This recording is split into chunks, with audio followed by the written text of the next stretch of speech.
All right, right now I'll talk about the listening parts of the IELTS preparation. I already established in my previous video that you should practice listening to English speakers, native speakers of the English language, and their accent and various how they think in various scenarios, the kind of words they would use in various very practical scenarios. And if you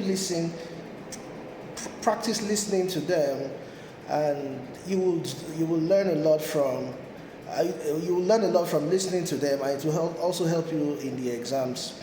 You could also use things like listening to the BBC, listening to English movies, English songs, to help you understand some of those words that you may not be familiar with if you are not a native English speaker.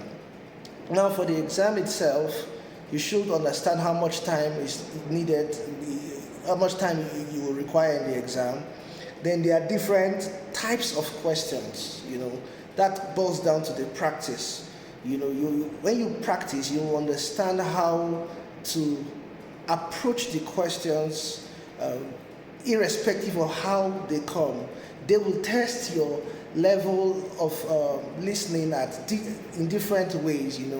Your ability to understand maps, diagrams, your ability to understand implied statements. Those are things that you will look into, but you must practice.